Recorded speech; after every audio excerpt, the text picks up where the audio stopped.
Welcome to the Federal Youth Network Virtual Learning Series.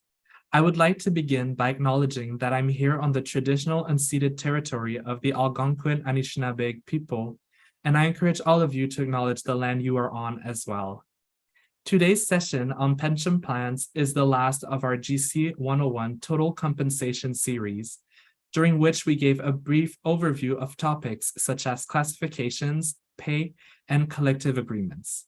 You can find the recordings of these topics on our YouTube channel. Without further ado, I will pass the mic to our moderator for today, Karen Jacob. The floor is yours. Hello, my name is Karen Jacob, and I have been a public servant since 2020. I work at PSPC's Workplace Change Management National Center of Expertise as a senior consultant, and I have also worked at the Canadian Transportation Agency in the communications team. So it's a pleasure to speak with you about the very important topic of pension. While retirement may seem like a long way off, it will eventually be a big part of your life, and it's important to know about your pension plan. And for that, we have an expert to discuss it. Let's welcome our presenter, Andrea Vautour. Andrea is a Government of Canada Pension Centre employee since the fall of 2010 and an outreach officer since 2017.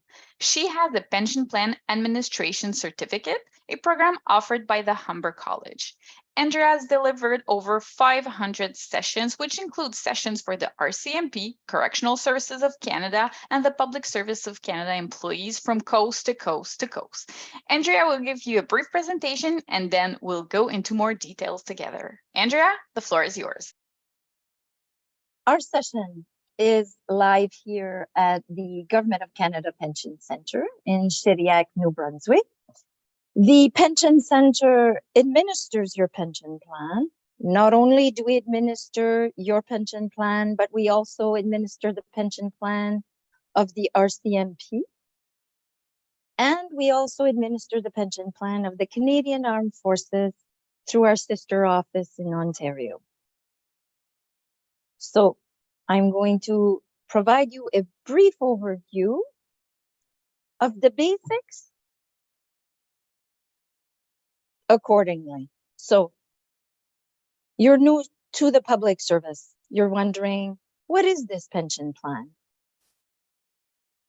The public service pension plan is designed to provide you with a retirement income for your lifetime. In the event that our participants would pass away, the plan also provides an income for their survivors and eligible children. So having a pension plan, especially the public service pension plan, is a defined benefit plan. So regardless of the economic situation when you retire, your pension plan is based on the formula. So there's an awesome quality about our pension plan here with the Government of Canada.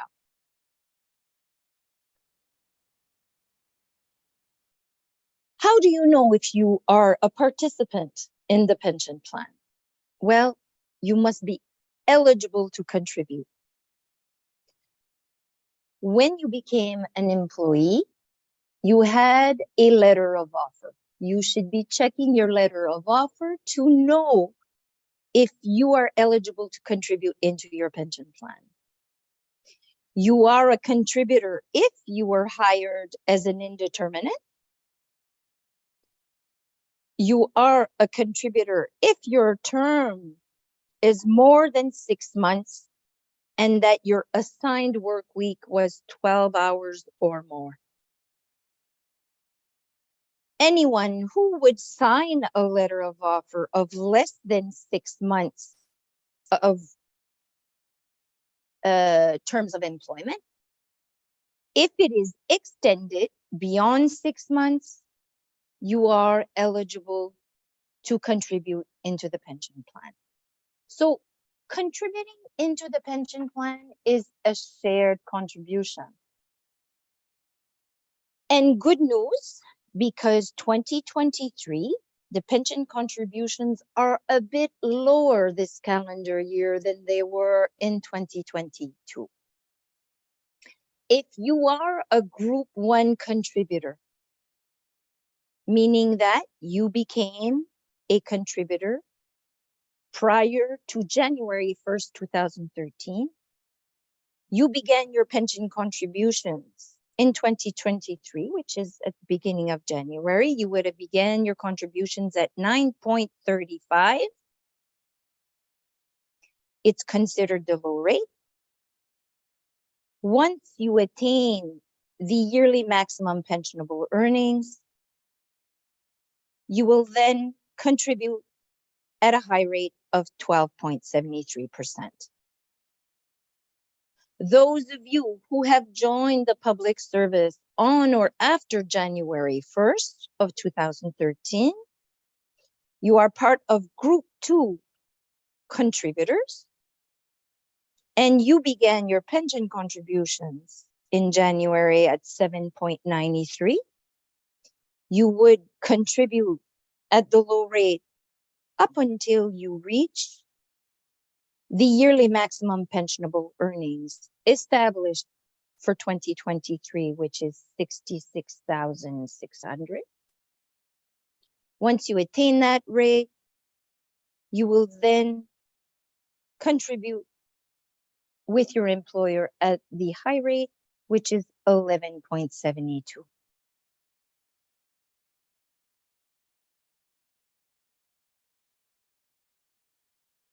Upon becoming a contributor into the pension plan, there's going to be an enrollment process. You're going to be notified that you are a new contributor into the pension plan. So there's going to be an acknowledgement process. You would receive a form, and it's going to advise you to go online on your compensation web application in order to acknowledge that you understand that now you're part of the pension plan. So along with the notification, we would appreciate receiving information to add to your file, such as your proof of age, marriage certificates, birth certificates of your children, documentation, so that we can add to your personal file here at the pension center. And as long as you are a public servant, it is important to always maintain your contact information with the pension center. Even if you should leave the public service to go on to do other things, if you are vested, it is very important to always maintain your contact information current.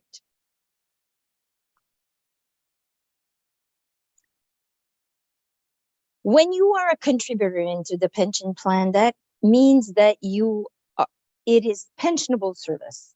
This pensionable service is because you're contributing into the pension plan. So it is your current service. It is any service you buy back, so service buybacks. Once you become a contributor, you are able to buy back time.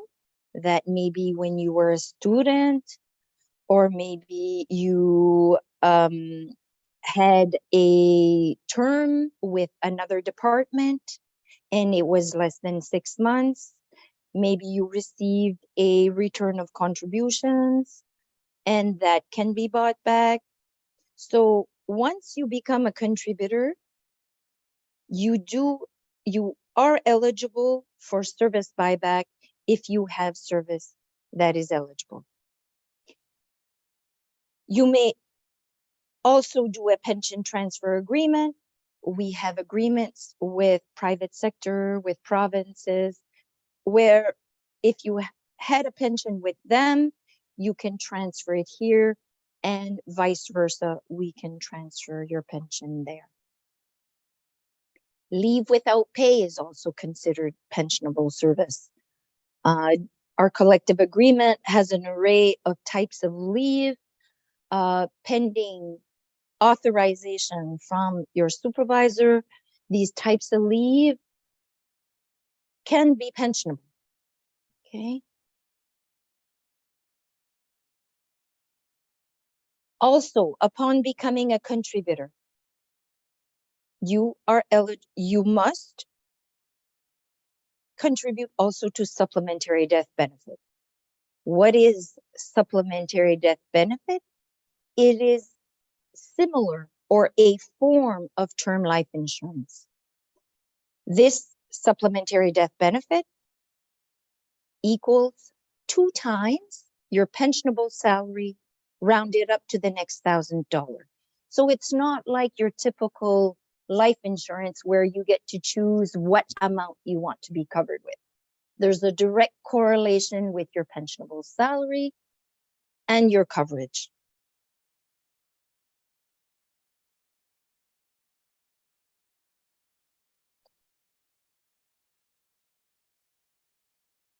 Let's take a look at our website, www.canada.ca/pension-benefits.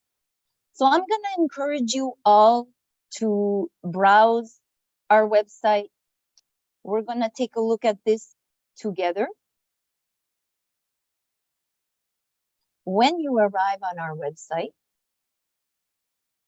you get the most recent news and notifications.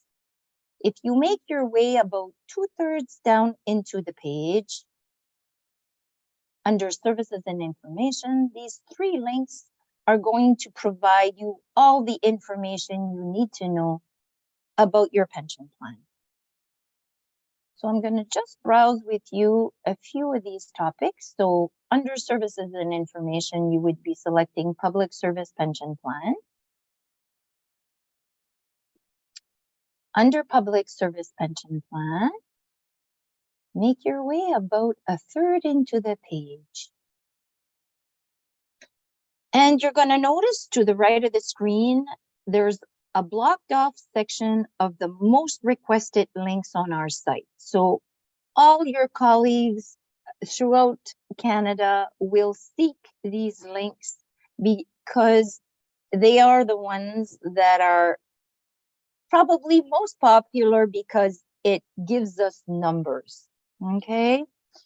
So the public service pension plan. So the compensation web application, most of you might not yet have one if you're just recently new to the public service. But those of you that are already contributors, you would have a compensation web application. So you would have the compensation web application maybe on your desktop by now because you want to access it to see your pay. So what happens with the compensation web application? There's actually 2 components. There's pay and pension.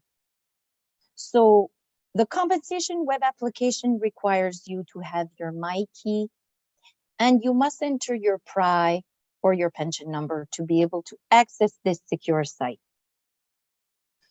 Those of you joining us today who are not yet contributors, if you wish, you can also select this unsecure calculator.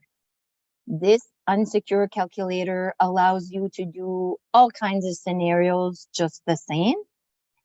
You just need to put the date in which you began, and you can kind of make some scenarios in which you think would be your career, and you need to add what you believe your highest average salary is. It even allows you to put scenarios of service buybacks, and it can give you an idea of what kind of pension would be available to you. So those are just the few links that could be of interest to you. So I just want to remind you, under services and information, there you can find all kinds of life events, very interesting tools.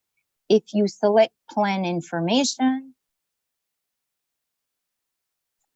under plan information here, again, important information, even the history of the public service pension plan, which is very interesting.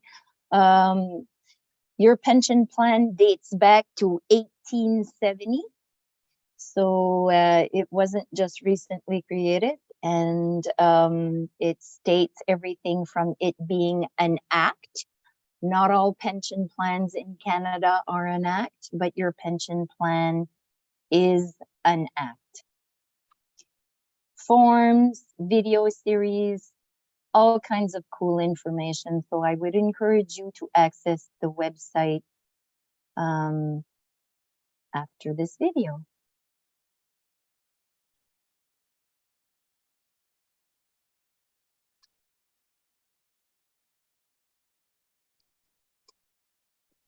We have included in your PDF copy of this presentation today, we've included some cool little tools. These are also hyperlinks. So if you hover just over the click here with a control click, it will bring you directly to our website where you do have access to the online pension tools. Should you wish to take a look at the video series that we here at the Pension Center have created, we've created a bunch of videos with all the various topics of our pension plan in the language of your choice. So again, I think there's a total of 18 videos, and they are of the different components of your pension plan. There's also a hyperlink that brings you directly to the service buyback section. And the last link is a link that brings you to all the forms related to your pension plan. So on the prior slides, I did mention the supplementary death benefit.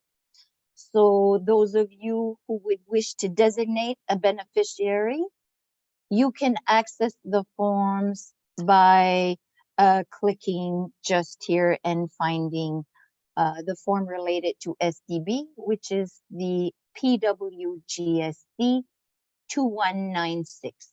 I'd like to thank you and to remind everyone that here at the Government of Canada Pension Center, we're here to help. I'm going to encourage you to give us a call should you have any questions related to your particular file.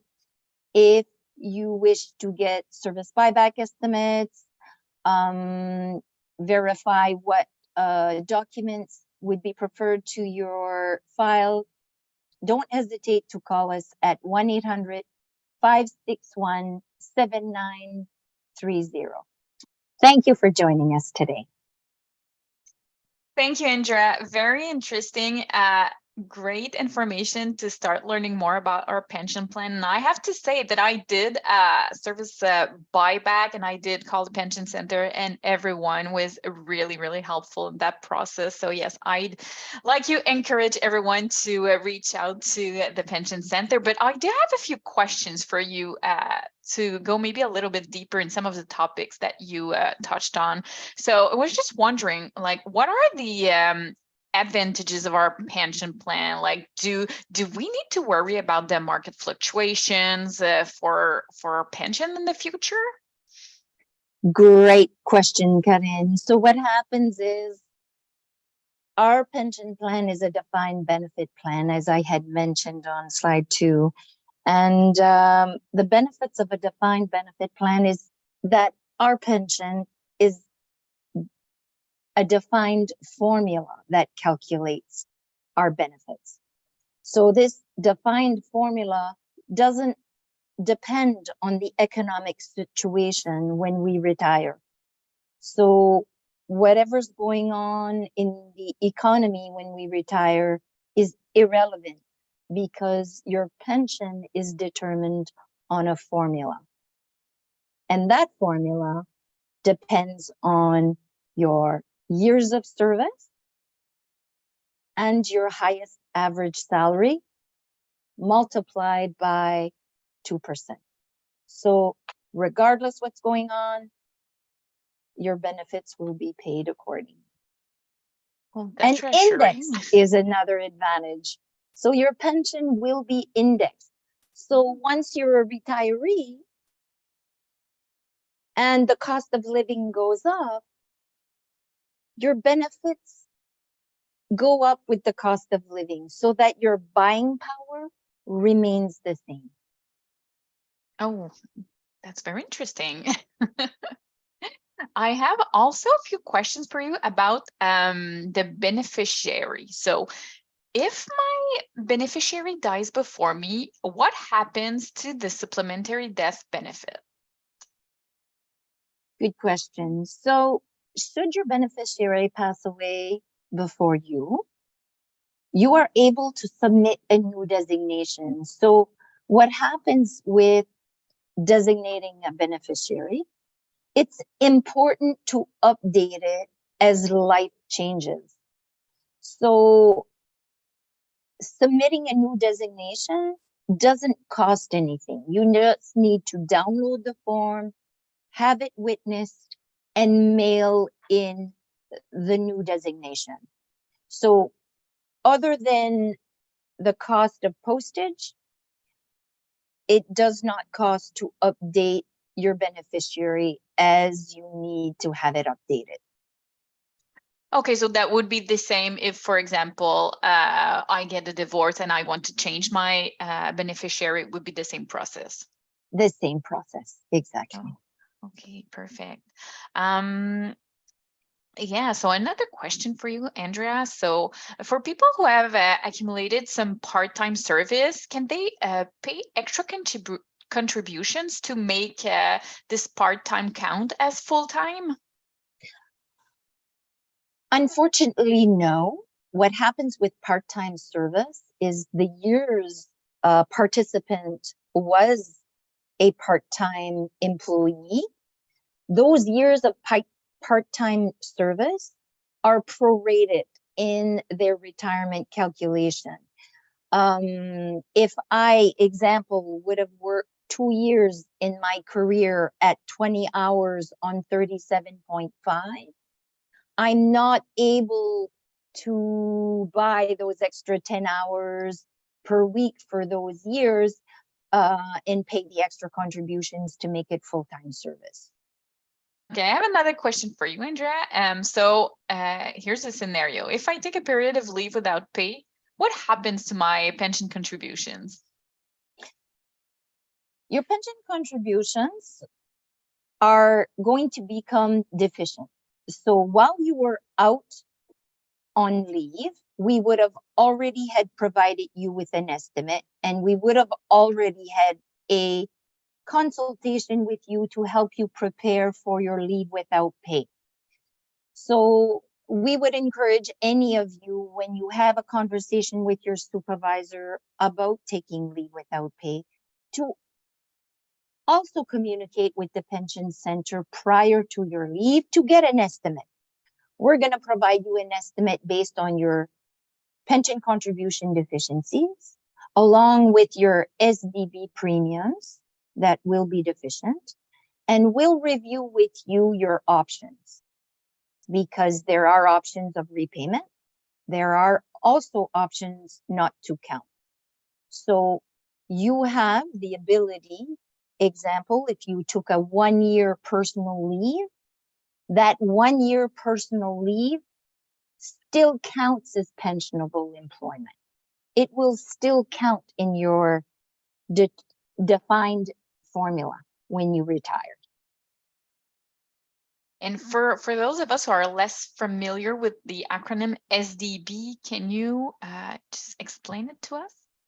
The supplementary death benefit. Oh. So on the 4th slide, we talked about supplementary death benefit. So while you're out on leave, supplementary death benefit, you are still covered, but your premiums for supplementary death benefit become deficient while you're out on leave without pay. So we'll establish a repayment schedule with you, and you continue, your SDB never stops. So the supplementary death benefit, which is the form of term life insurance, continues even though you're out on leave.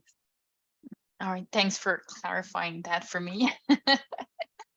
Maybe one last question. I mentioned I did a service buyback. So let's say that I started contributing for the first time into the public service pension plan after January 1st of 2013, which means I am a Group 2 member. But if I buy back service that occurred prior to that date, will that make me a Group 1 member? That is a very popular question, Karen. So what happens is, if you became a contributor after January 1st, 2013, and you initiate a buyback from service that you had prior to January 1st, 2013, it doesn't put you in a Group 1 contributory status. If you became a contributor after 2013, you remain Group 2 contributor and subject to the rules of the new rules of retirement. All right, thanks. Thanks a lot, Andrea. I think we're out of time. So thanks a lot for all this precious information. You are definitely a wealth of knowledge, and I learned a lot. And for everyone, we can also look at this recording next time we have questions about this topic. So to everyone watching, if you want to know more about any of these topics, check out the Federal Youth Network wiki page. Thank you so much, Karen, and thank you, Andrea. I definitely learned a lot. As always, resources complementary to this learning session will be available on our wiki page. Have a good rest of your day.